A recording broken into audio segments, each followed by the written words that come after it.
everybody. Welcome to Respawn. This is Volume 4. I'm Colby. I'm Derek. And today, we're diving into, as you probably guessed, Origins Volume 4, which really should be called The Hunt plus 2 other stories. Yep. And I'm just going to come right out really quick up front. This is probably going to be a shorter episode of Respawn because I'll just be flat out honest with you. This is by far my favorite volume of Spawn we have read up to this point. I'll talk more when we dive into it, but this, I just feel like I'm going to be effusively praising like 90% of the time. Well, this is, in fairness, like where you really start getting more of what Spawn is known for. We've talked about it on previous episodes that for whatever reason, what people know about Spawn, it's almost always like the first 4 issues and then a lot of what happens here. And like as far as the framework of the alley, the crazy level of villains he has. I mean, the one thing about the world of Spawn, I don't think not a lot of people talk about is how bizarre it really is. Well, it's something we've kind of touched on in prior issues. Like one thing that really didn't click with me until we were doing this reread is the incredible prevalence of cyborgs and cybernetic augmentation and technology in this world. And it definitely feels like earned. It feels valid. I mean, we get overkill incredibly early on, and he's, again, Spawn talks about how he's encountered beings like this before. It's definitely implied that this is a world where cybernetics and cyber technology are pretty effusive, pretty more or less easy to get a hold of, if not inexpensive. But the overall world of Spawn is definitely something we've had hints and nods to, but nothing really concrete. I mean, we've had Houdini for some reason, which actually, when these issues came out, that was not actually the case. Yeah, well, we can really quick. It was very funny to start off this issue, and the first little blurb where they're showing up the face, like, oh, what happened? He kind of explains what happened, and the little blurb at the bottom is, this happened in issue 19 and 20, which hasn't come out yet. Right. And also, not necessarily true. I mean, there's like I said, there's definitely a slash on his face in issue 19, but if you want it to be Batman's Batarang, you can also make it Batman's Batarang, and Spawn Batman, or Batman Spawn, I think is what that one was, fits pretty comfortably. Well, that's... Spawn Batman, was the first one. Fits pretty comfortably, really, between issues 19 and 20. Also, before we get into the meat of the comic, kind of going back to what you're saying, I wanted to add, this really does feel like a lot of what Mcfarlane has been trying to do over the last 20 issues starts snapping into place. He feels like he's leveled up as a writer. This far in, and I think it's really obvious on the page. He still has a bit of diarrhea of the pen. He's definitely still using a lot of words, but the words are telling a better and more coherent story, I feel like. Yeah, I will say in this volume, there is a lot of like those narrative bubbles and narrative explanation points and things going on with that, and they do add to the story. They're not all just, it's still a bit excessive. It's still to the point where it does, at times, aid the whole melodrama of Spawn. It aids the Shakespearean nature of stories. But there are moments where I'll turn a page, especially in these early issues, like, oh my god, it's a book page. Which I am kind of shocked that Mcfarlane hasn't ever written a full novel after reading. I've read Spawn, but reading them back to back, reading volume 1, like one a month for the past few months, it is crazy because clearly the dude does not have the problem of lack of words. That's absolutely true. Yeah, I was actually kind of going on that. When I was reading issue 21, the first issue in the story, The Hunt Part 1, I was actually really impressed at how solid a clip I was reading this at. Like, I felt like I was going through the pages pretty quickly. Like you said, there's a lot of dialogue, there's a lot of captions, there's a lot of dialogue, but it was reading really well. We had a really tremendous action scene, and then again, as so often happens, we grind to a halt so the CNN, E! Entertainment, and Fox News guys can do their spiel. And it's like the second or third to last page. It's the second to last page. So we almost made it through an issue without, blocks and blocks of text. And then, of course, I had to kind of chuckle to myself. Mcfarlane couldn't help it. He had to do his exposition blocks because, goddamn it, Frank Miller did The Dark Knight Returns, and that's a part of the aesthetic of the comic now. Again, didn't hate it, but I had to laugh. Yeah, no, especially that issue, because you are right, that issue does have a faster pace than a lot of previous issues, and then you hit that roadblock. One interesting, I think, we're kind of talking about the Hunt altogether. They mentioned in 23 that everything that's happened to Spawn so far has just been a matter of a few weeks. Yeah, it's the time frame is incredibly condensed, but honestly, it makes sense because you got to remember those first. I would say the first year of Spawn was incredibly. The pacing was interesting. It was slow, but also enticing. But yeah, you got to remember, like the first 4 or 5 issues of Spawn take place in the first few hours of Spawn being on Earth. Well, it's weird to be on issue 24 and we're in like year 2.5 or 3 of Spawn proper, and knowing that around 3 years of Spawn books, and we're in storyline wise 2-3 weeks in. Right. It's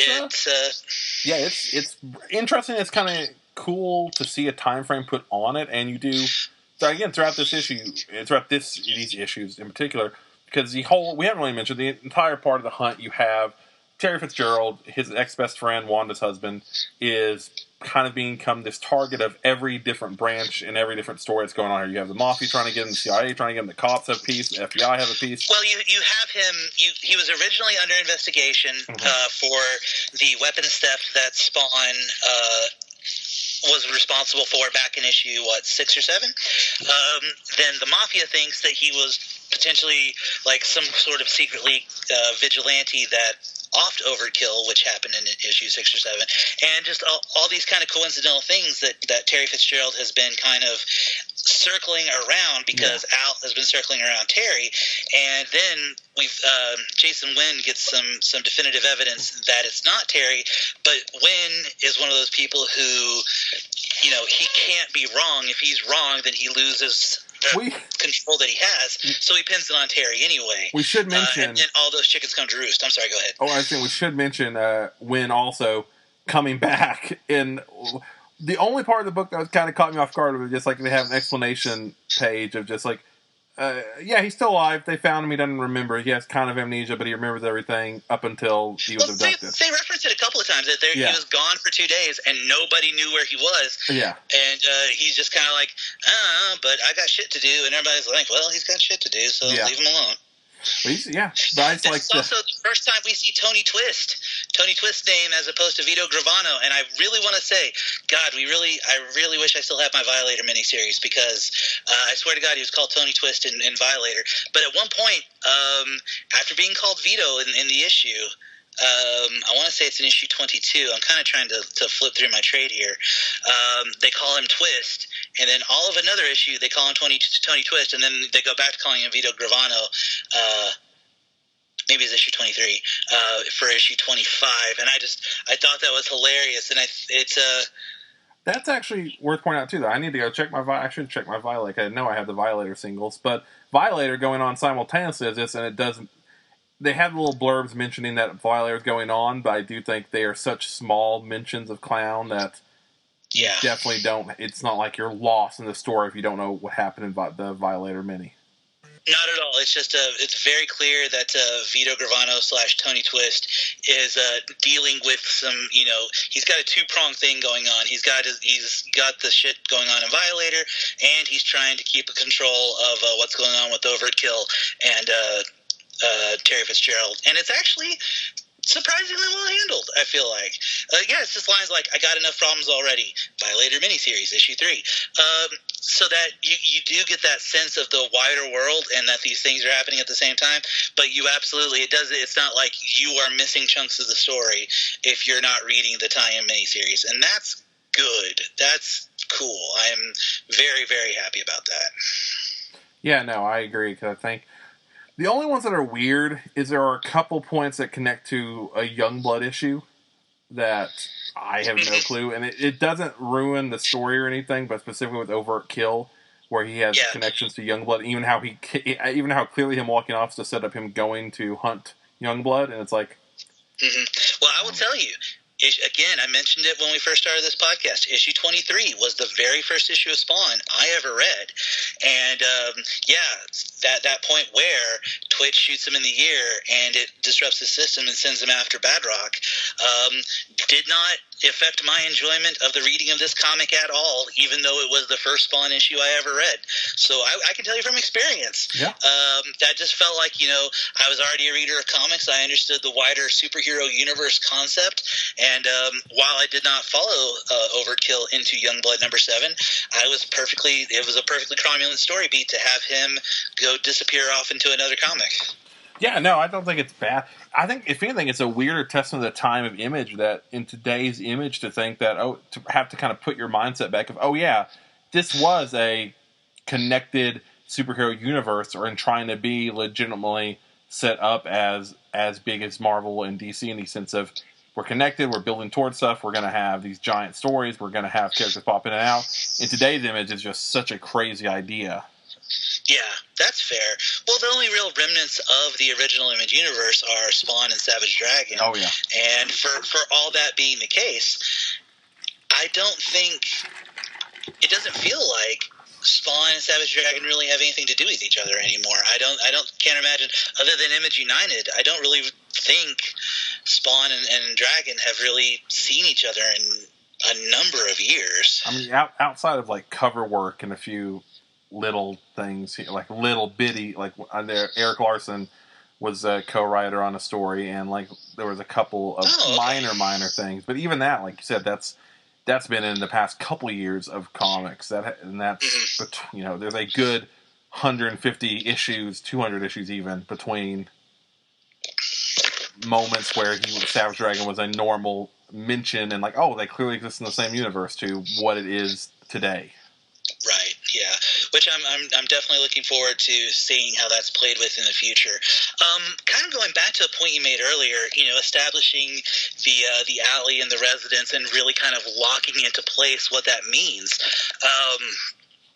I made a note about issue 22 because there's a splash page of Spawn sitting on kind of a makeshift throne, and it really drove home to me the idea of Spawn as, they keep saying savior, they keep saying God. I feel like Mcfarlane might actually be missing the boat here. To me, it's more like Spawn is an actual knight protecting the alley and its occupants as if they were his lands and the bums were his serfs.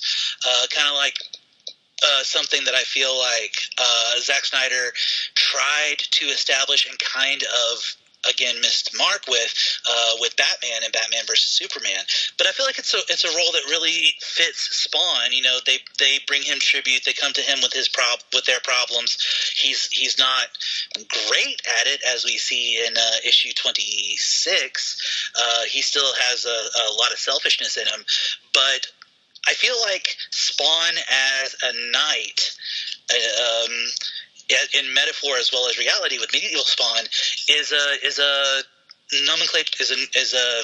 It fits. I'm sorry, I'm losing my words here. Oh, it's okay. But I feel like it's a label that really fits the character, especially with the world that he's developing around himself. And then we, cut to issue 24. The Hunt Part 4, and Spawn literally labels the alley in Ectoplasmic Power. These alleys belong to Spawn. He's claiming his territory in a way that he has verbally done before, but never to the extent of actually, settling down and saying, he is the king of these alleys, or he is the knight protecting this land. No, it's that has an a weird side effect. We'll talk about 25 here in a second, but the hunt part of him claiming the land, him definitely building up the reputation for these are his people, the homeless people he protects. It's been building up to it over the past 23 issues, and to him kind of put his stamp on it and go, hey, these are my allies, my people. I think that's the only thing that I can say about this volume that kind of weirds. It's kind of weird and reads a bit odd. Is going from 24 to 25, him claiming the alley, and then in the next issue, someone coming in with this problem. Like, you guys need to take care of your own problems. I think that's actually issue 26. No, because 26 issue 25 is the Mark Silvestri fill-in issue. Yeah, and 25 is Trimmer. Because it's a Trimmer attacking the Trimmer's little bug attacking. No, you're right. Yeah, he's literally saying, no, I don't. It's trying to learn to solve your own problems. Yeah. I was thinking about the guy that, spoiler alert, commits suicide in issue 26. Oh, yeah. But no, that's what I mean by it. I guess 25 and 26 kind of work in that regard, though, where it is interesting to see him go straight from these are my alleys to literally being like, you should learn to fend for yourself. Yeah, like I said, it's Spawn definitely has a level of selfishness to him, and I think a level of knee-jerk reaction that is unfortunate. Like if the hunt were if it was the sum totality of this collection, if it was just the hunt part 1 through 4, I think this would be like a perfect volume of Spawn to hand to somebody as like a first volume and be like, hey, give this a shot. This is this character. This is this world. Well, issue 25 and 26 kind of work as a counterbalance to that. Yeah. I will say, though, as great, and Todd Mcfarlane, like I said, I feel like he definitely leveled up as a writer. Yeah. I feel like he took his time as an artist with these issues. These issues are beautiful, but even more so, Mark Silvestri draws a fucking hell of a Spawn. He does. The only one that bugged me, there's one moment, there's like one drawing where it's like the stereotypical image drawing of it's Spawn with like chest puffed out. And he's got like a 20 pack. Right now. Yeah, he's got like a 20 pack. And I'm like, man, that just feels like a weird position for Spawn to be in. Yeah. No, it's definitely It is the 90th shot of Spawn in this entire volume. That's for sure. Everything else is because I will say that issue's drawn extremely well. It is odd because that's the one issue that he's not also drawing, and it does feel like it's the one that's the most haphazard in the writing. Because, like you said, the hunt 1 through 4 is possibly the most, as far as at this point in Spawn's history, the most coherent, the most straightforward. This is the story 1 through 4. We've been building up to this. Here it is, and it's paid off really well. How things are handled are really well, but then 25, it is there's like a lot happens very fast, and there's not a lot of reason all the time. Yeah, there's a cyborg demon who's horning in on Spawn's turf, but really secretly he's just trying to get at Gravano because he's not a real demon. He's a subject of genetic experimentation. Yeah. And Spawn gives not demon the file on Vito Gravano, a.k.a. Tony Twist, to get him to go away, and he goes away, and that's the end of it. And that's writing-wise, it is confusing, but goddamn, that Mark Silvestri art is fucking perfect. I don't know if I missed something in the one thing with the issue that bugged me. I don't know if I missed something in the writing or what, but he goes from wanting them to handle his business, like the bumps to handle their own business, to decide he's going to go against the demon. But then how he fights Trimmer the first time, where you have like the plywood Spawn dummy. Yeah. I don't know if that was established at all, where that came from or what that was about. Oh, not at all. To me, that felt like almost a Marvel moment. Like Silvestri, put down the layouts for the issue, and then Mcfarlane went back and scripted it, and then he finished the pencils or whatever. It's a damn weird moment. It works for comedy, but I have no clue why that is actually in there. Yeah, that's the one part where I was like, because at first it has been so long since I've read a lot of these. I was like, because it read in a way where like, are the homeless people trying to trick him into thinking Spawn is showing up? And then they get fouled, and then Spawn comes in. It's like, oh no, Spawn just had a cardboard Spawn. Yeah. Or a plywood Spawn that was at the window. One assumes that he made it using his Spawn power, I guess. Yeah. It's so funny. I did that plot point didn't really stick with me and bother me as much as, wait, a demon has cybernetically enhanced arms and literally cocks his arms at one point, a la Henry Cavill in Mission Impossible. And then it's like, nope, not a real demon. So, it's probably the weakest issue of the batch here. And even then, it's not awful. Oh, it's not bad. It's just kind of dumb and weird as hell. Yeah, it's a fun one. And I know McFarlane has talked about in interviews that Trimmer is one of a character that he's taken out of, kind of like has popped up here and there in Spawn over the years, but overall he thought came off a little too cartoony for more modern Spawn, so he hasn't it's a character that's rarely used in later Spawn issues because he comes off very odd, and it's been a long time since I've read his first appearance. Like, oh yeah, I forgot that it is a straight up 90s genetic experiments on a hitman that turned him into a cyborg demon that, like I said, can cock his fist and punches with jet fist. And it is a fun moment, but it also coming off of, and again, Overkill is equally kind of crazy, but Overkill has already been set up and already has this weird connection. Like I was saying, Overkill is made to feel a part of the universe that has been set up in a way that Trimmer honestly hasn't. I didn't realize the character A had a name or B had more than one appearance because it read like a one-off here. You telling me that this is the first appearance of a character you recognize is honestly kind of a shocker. I did not realize we were ever going to or needed to see this character again. No, we will. I think I can't remember when he pops up again. It's not too far from here. Like, it'll be in the coming months, but it's a weird one, and it just comes up and comes go. And then interesting about issue 26, I feel like 26, as far as the look and the vibe of 26 goes, is 100% Spawn.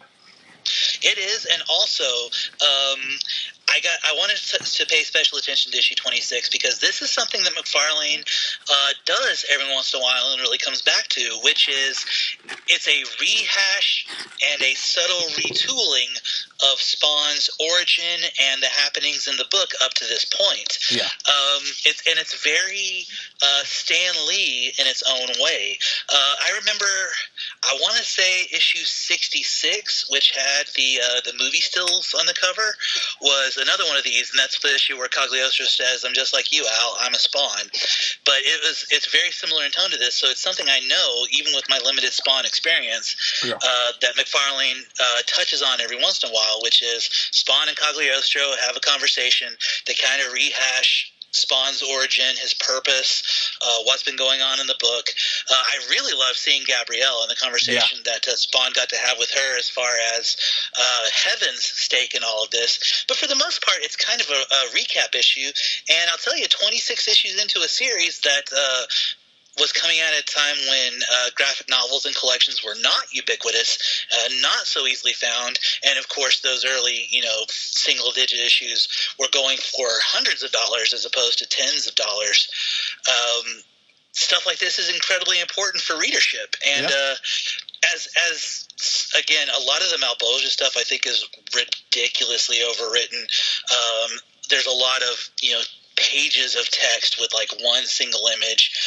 But for the precedent it establishes for Spawn, that is to say, the recap issue for new readers and to kind of catch old readers up on, and again to kind of slightly tweak Spawn's story, I feel like the language that Mcfarlane uses to explain why a hell Spawn, why the power limit, if the Spawn fails, it's fed to the soldiers now, which I don't think was well established the first time.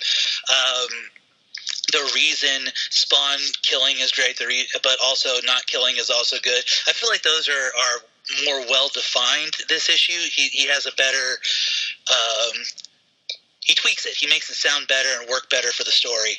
I don't think it's a great issue, but it is an important issue, and I really appreciated it for what it was. Yeah, I think it does have, interesting enough, the intro speech about comparing money to evil and how not having enough evil can cost us does feel like something straight out of Spawn, the animated intros. Yes, it really does. It is exactly as purple as a lot of those intros were, That was, again, something that I thought was a little too histrionic for my taste, and I felt like Mcfarlane had, for the most part, outgrown that level of hysteria to his writing. But it's also, like you said, this issue 26 is probably the most pure of the Spawn we've come to know. If the Hunt represents a step forward as far as narrative and storytelling, issue 26 is a very good reflection of where we've been. Yeah, I think, and overall, as far as just the structure of this volume, it's probably, even with the last two issues not being connected to the Hunt and not being like as good as the Hunt, it's structured so much better than like the previous volume, which had, you know, several amazing issues and then ended on. And then a wet fucking fart. Yeah. Honestly, the first time I read Spawn Origins Volume 3, I had ended up with a 2-star review on Goodreads because the Houdini stuff was so shit. It ruined the rest of the book for me, and only upon reread was I able to remember, oh yeah, the Grant Morrison issues are actually very good. Yeah. Whereas this one, this was a 5-star read for me. I'm just going to come out and I'm not going to hide about this at all. This was a incredible read for me. This is where I came in on Spawn. So I cannot tell a lie. Nostalgia is playing a part of that. This is my Spawn. This is where I came into the book. It's also the last Spawn that I read for a really long time. So we're getting into issues that I'm not familiar with, the story elements that I'm not at all familiar with. But I loved these comics, man. I wish I could say more. The dialogue is sharper. The writing is sharper. The art is fucking gorgeous. Some of Mcfarlane's best we've seen to date. Yeah, no, I think this volume is extremely strong, and it's very interesting anytime to talk about anything that's like either just really, really, really good or consistently good, because it's so easy to just talk about things when they're bad or horrible, and sometimes it's even great when we talk about, it's the greatest of all time or whatever, and for this being just such a solid, great Spawn volume, it's hard to come up with words to keep going, hey, they nail it out of the park. Even if it's not a complete home run, he definitely, it's a double at least. Oh, I'd give it a triple with the guy off the base ready for that run home. Oh, yeah.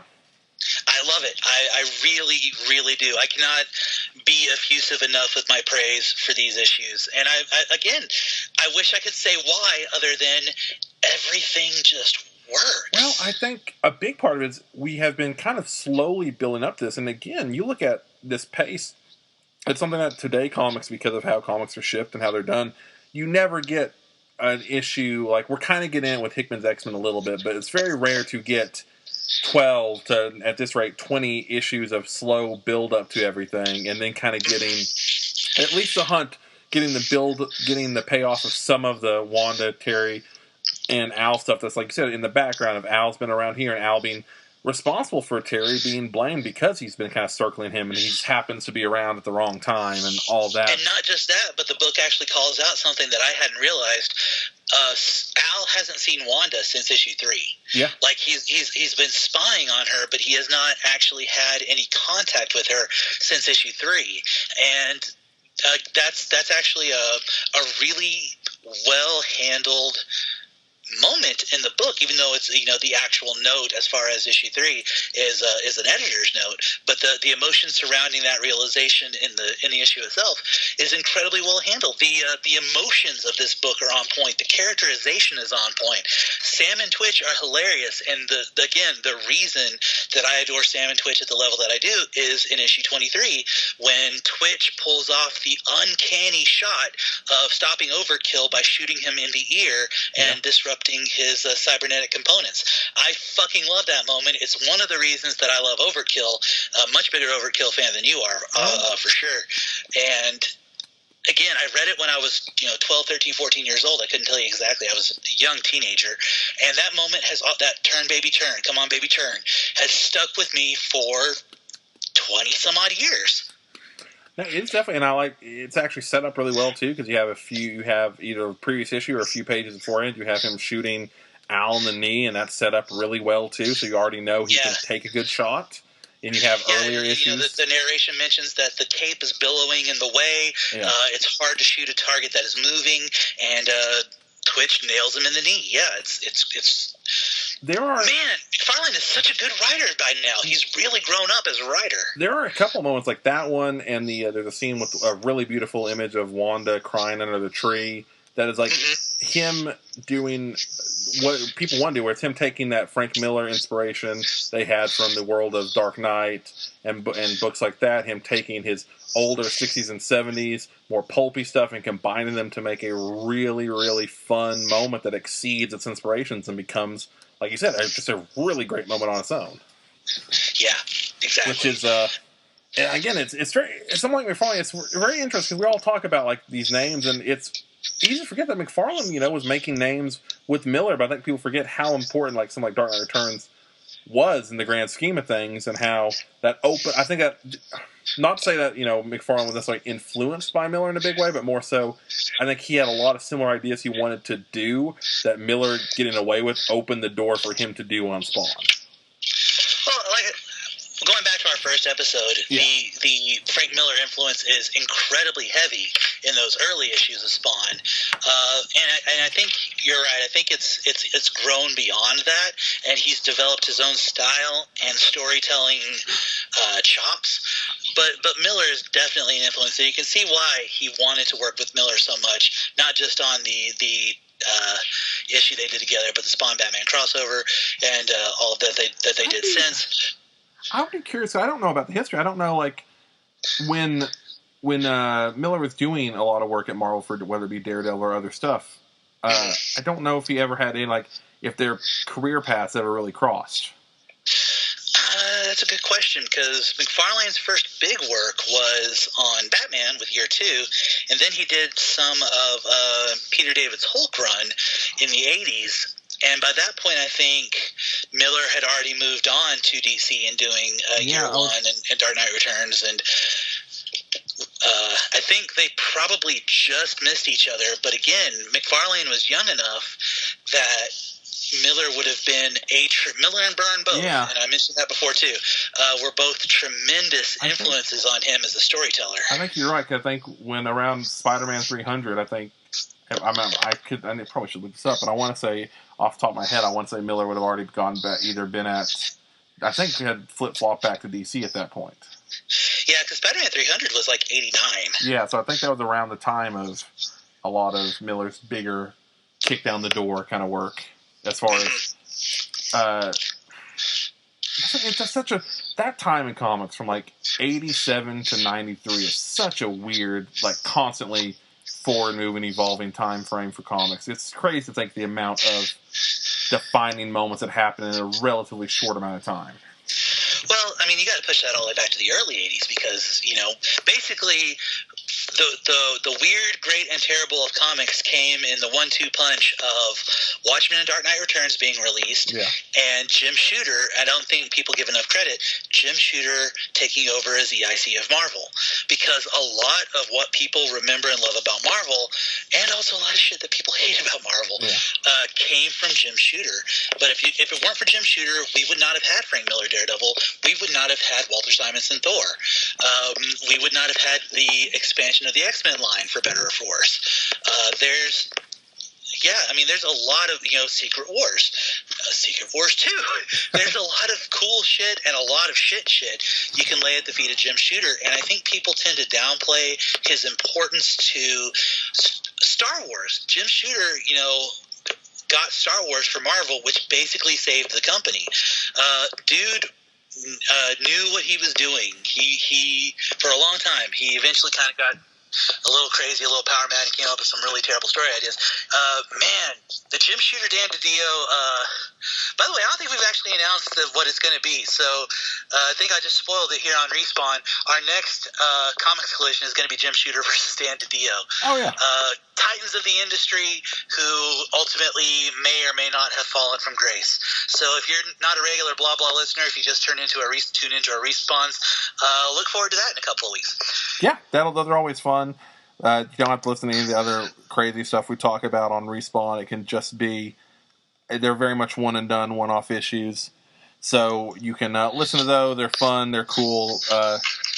With those two, like you said, it'll be interesting because they have such influences. And yeah, no, you're right though. I think they even broaden it, going from 81 to 91 as far as decades of comics. That might have been the time frame where you had the most crazy, or even going like 82 or 83 to 93. I was going to say 83 to 93, I feel like. Just as Jim Shooter was coming in to the birth of Image Comics was a weird damn time for comics. Yeah, it was, whether it be for Spawn, Karen Berger and Vertigo, the entire British Invasion. Yeah, the British Invasion, which, again, if you haven't, check out Thrill Power Overload, the story of 2000 AD, because there's a good 30 minutes where they just kind of stop talking about 2000 AD and start talking about Karen Berger and Vertigo, mostly because their take on it is, Vertigo basically ruined 2000 AD for about a decade because all the creators who were working on 2000 AD got very lucrative contracts to work for DC, and they all went over there. But it's an interesting look at that moment in history from a different set of eyeballs. Yeah, like, speaking of the whole point of the show, you had Mcfarlane around 88 with really breaking out with Spider-Man 300. You had, of course, him rising up in the ranks, and then starting Image, starting Spawn. You had all this happen such a quick, and Rob Liefeld exploding on the scene. I mean, people shit on his artwork now, and mostly rightfully so. But you've got to understand what it was like to see that when a 16-year-old was drawing one of the biggest X-Men books in the world, and it was so much more dynamic and crazy and interesting than any comics we'd seen up to that point. Yeah, I mean, I think, it was a point in time, like, even Spawn, McFarlane and Spawn, it's something that people, it's a style that today doesn't get enough credit because people, it's not, I think, it kind of comes and goes. I feel like it has it has now started becoming more appreciated for what it was and how important that really was. There's a nostalgia to it. Now that disappeared for a long time. Well, even beyond nostalgia, I think the British Invasion got a lot of credit, rightfully so, for what it did for writers. But I think Grant Morrison and people talk about how important the Image rise really was, and the Image kind of just takeover was for artists to kind of get back some. Hey, this is an art medium too. Artists are equally, if not more so, an art medium. So yeah, you have. It is it's the great counterbalance to Vertigo, and I think for a long time it became people like almost couldn't like both, and I think it has luckily evolved into they were both very important to comics in a lot of ways. Spawn is as too important as comics, if not more so than a lot of great Vertigo titles, and same thing with Vertigo and Youngblood. Like they're interchangeable, and to have that moment in time when you can just see they're. Looking at today, even the fact that today you still have the influence of Spawn, the influence of Morrison's Arkham Asylum, the influence of Doom Patrol and Swamp Thing and Animal-Man and Sandman and all that, and even to a point, I mean, we're talking about now Jim Lee is one of the heads of DC right now, and has been for like 20 years. Yeah, like he's still Jim Lee and Todd McFarlane are still two of the most powerful people in all of comics. Yep, and I think a book like. This volume of Spawn, I think, really does show why. I think this is a moment in time for Volume 4 where it captures the hunt, especially captures that great art, that great soap opera-esque dialogue, but done right, where it's that Shakespearean soap opera, but also relatable. And it's all done in a fashion where it's a good story, it's a fun story, and a story that feels complete. It feels like you leave it wanting more, but feel like you've gained knowledge of a story, and a big building block was just placed down. Yeah. I think I can't think of a better way to put it. I think you really nailed it. Let me ask you the question we always ask this show. Do you have a favorite issue among all of these? Can you point to an issue where you're like, this one really stood out to me? This is an interesting issue because we always talk about how important the old thing of the sums are greater than the whole. I think this is the reverse of the whole are greater than the sums. I think the 4 issues of the Hunt, it's hard to pick out each individual part because they are very well made and very well bleed into each other. And I think it's weird because issue 26 stands out the most as a single issue just because it's most completed in this one frame. But I mean, the Hunt again. The issues 1 through 4 are they're very strong. It's hard to pick between those because it's going back. It's kind of like Flex Mentala 1 through 4, Dark Knight Returns, where it's like, well, which issue they build so heavily off each other that it's kind of. I really like 23, and honestly, a big part is I really love that image of Wanda. It's a very Miller image, but I love the image of Wanda shadowed out under the tree. I think it's a really powerful, well-done image. my knee-jerk reaction would be to say to issue 23 as well, because, again, first Spawn I ever read. But honestly, reading this volume, I've got to give it to issue 22. I feel like the action in issue 22 really ramps up. You have the shootout on Terry's front yard. You have his initial confrontation with Overkill at the end of the issue. You have Spawn caught by Sam and Twitch, gun to his head, hands up, saying, "You don't want to do this. I have to go save my friend." Yeah. It's one of the single best cliffhangers I think Mcfarlane has written. I think overall the issue, moves at just a lightning pace, and it shows the best of what Spawn is capable of being. That's true. I think so, and I think it sets a standard that, honestly, in my personal opinion, we're about to get into this entire frame from 21 on. Not to build stuff up too high, there's a lot of great stories for a while. Like, we're getting into some really cool Spawn. I'm excited. I'm very curious to see where it goes from here, because we are getting into Spawn that I have officially never experienced for the next about 25 issues. Because after the Hunt, I kind of fell off until Spawn issue 50. So we've got 2, 3, 4 volumes of Spawn that I have never experienced beyond the occasional cover. So I'm excited. I am very curious, and I'm going to try, and I wanted to try with this volume, and I didn't.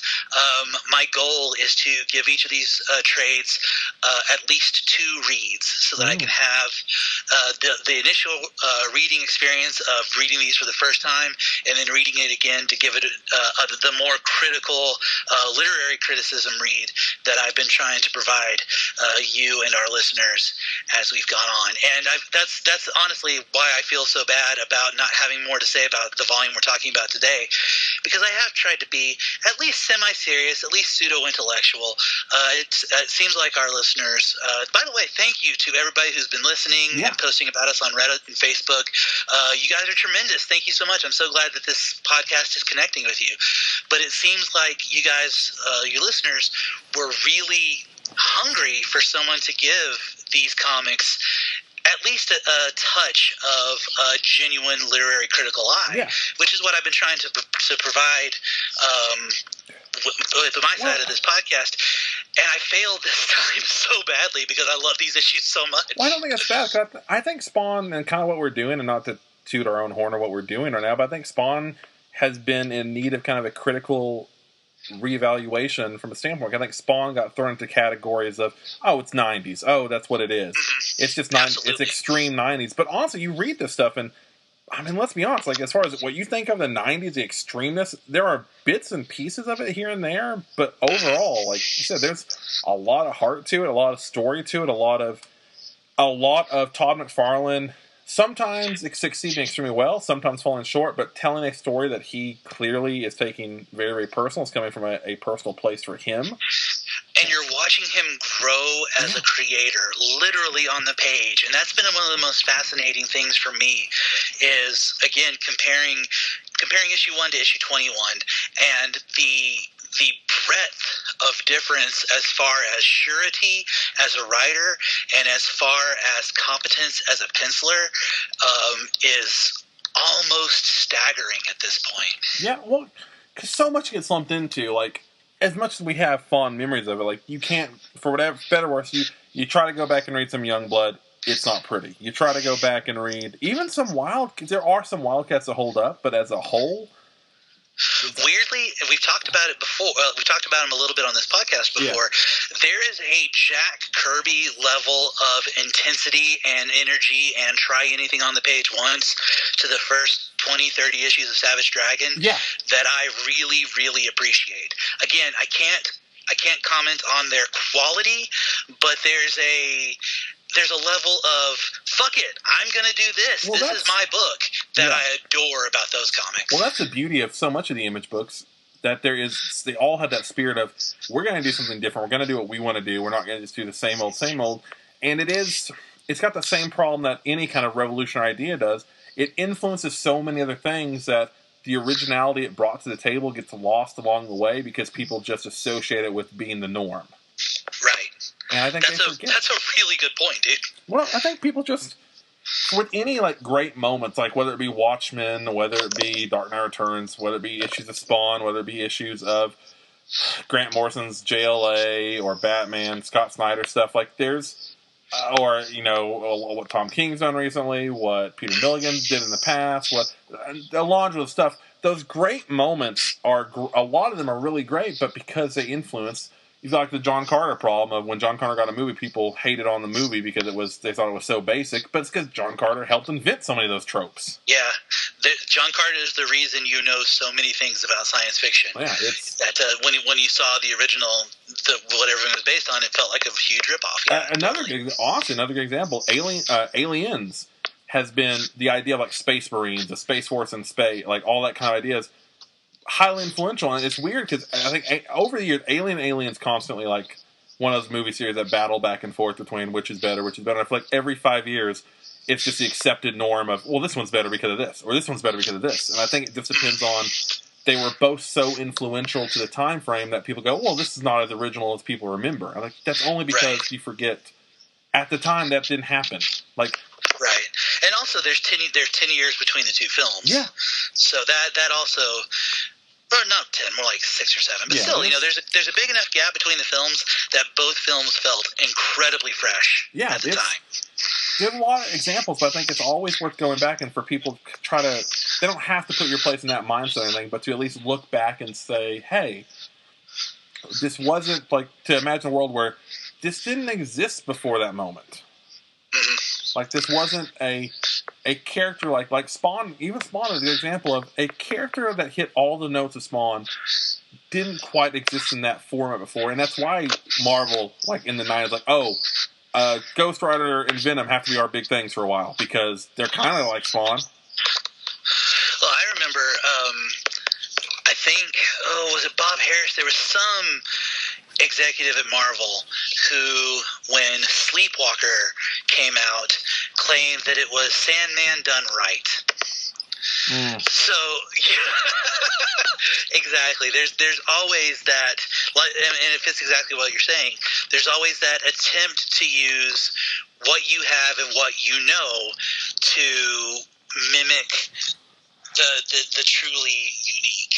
Yeah. And as much as I can sit here all day and point out the formalistic tendencies of Mcfarlane and how they reflect, very, very clearly reflect the artists and writers and influences that he had, Spawn itself is a pretty unique concept handled in a pretty unique fashion.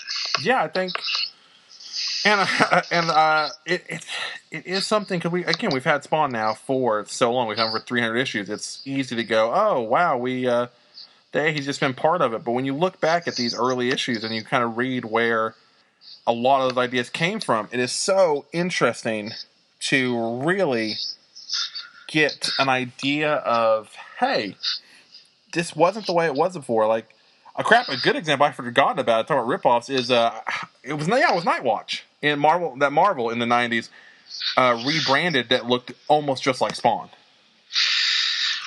I don't remember that. Look up Nightwatch. I believe you, but I do not remember that. Anyone out there who looks up like Nightwatch 90s Nightwatch Spawn, like they recolored him, they redid it to where he looks just like Spawn, and it is such a bizarre ripoff.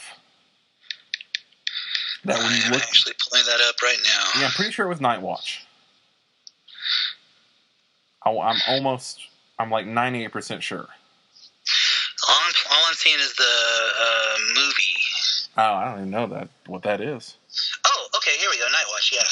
I know it was like a super like C or D list Marvel's character that did like nothing. With the cape and yeah. The weird face mask thing. Yeah, like, cause I want to say he was originally like a brighter like purple color scheme, and they redid it to where he's Spawn. Yeah.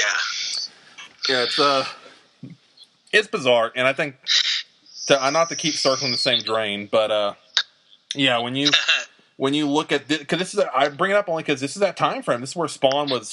We're 25. We're 26 issues in. This is where Spawn was king, and they were trying everything possible to figure out what can we do. And Marvel had X-Men that was starting to become they were making property, but they were still trying to find a way to capture on that. And you had DC that was really starting to get into their Batman constant world-ending event of Gotham time frame.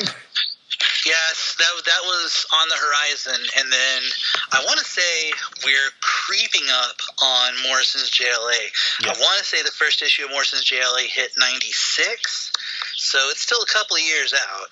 We're getting there, but you have, just kind of set the stage, you definitely have Vertigo starting to go in full. You have, I think this is actually, when was Skrull Kill Crew released originally? That's a great question. That might have been around this time. Let me see. I have the omnibus. Let me see if I can. I want to say like 94 or 5, the Morrison and Miller stuff. I could be way off the mark on that one. 1995 was the first Skrull Kill Crew, yeah. So you had part of the Marvel Edge imprint. That's what I thought, because I was going to say Marvel especially, not to shit on Marvel, but they really seem to, whenever another company does something, they especially love to try to make their own version. And DC can be just as guilty, don't get me wrong. And Image can back at this time. Marvel's way more obvious about it, though, because, when DC did Identity Crisis, Marvel did Identity Disc. True. And then when DC did Blackest Night, Marvel did Necrotia X. And, Marvel's really fucking blatant about you guys are trying something? Well, we are also trying something.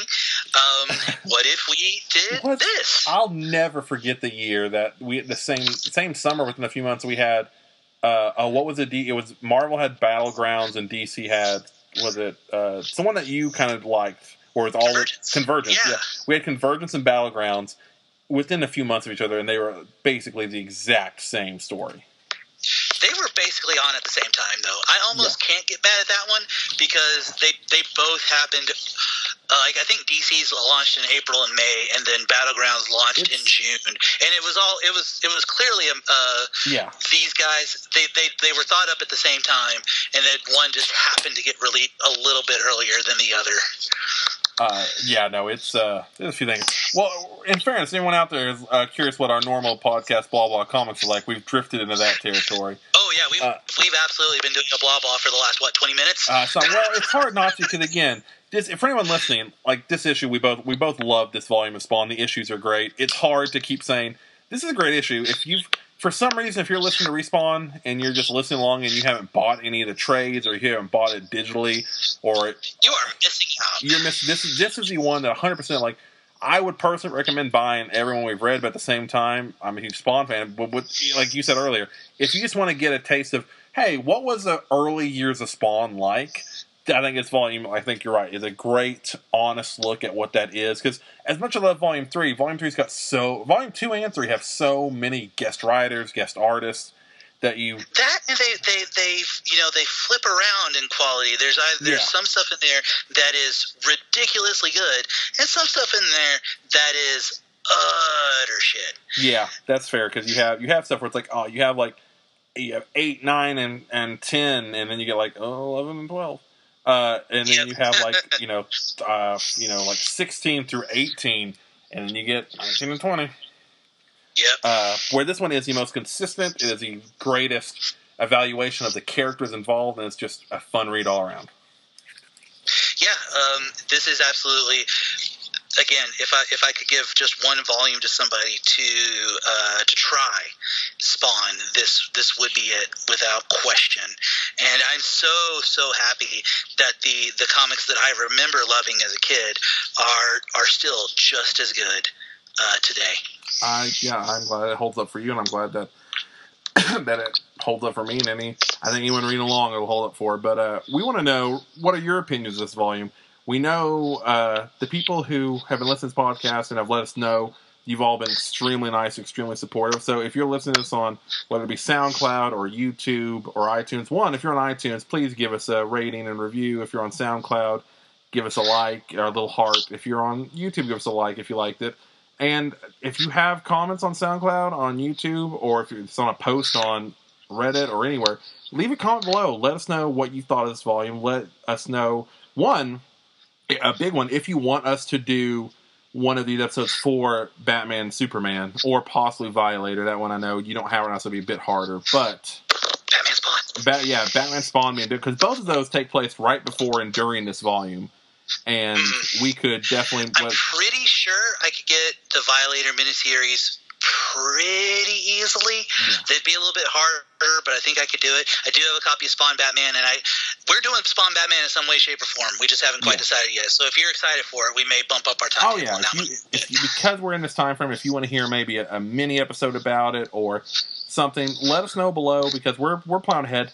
Next month we're getting 5, and also I know some of you have talked about you wanted more of these more than once a month, and we love doing this. And I will say, if you like it, share this, like it, all that kind of stuff. Because if you want these quicker, the fastest way is like the fuck out of it, comment it, and share it like crazy, and increase those numbers. And share it with your friends, yeah. Because as much as I like doing this, I have a job and a second job, and reading takes time. Yeah.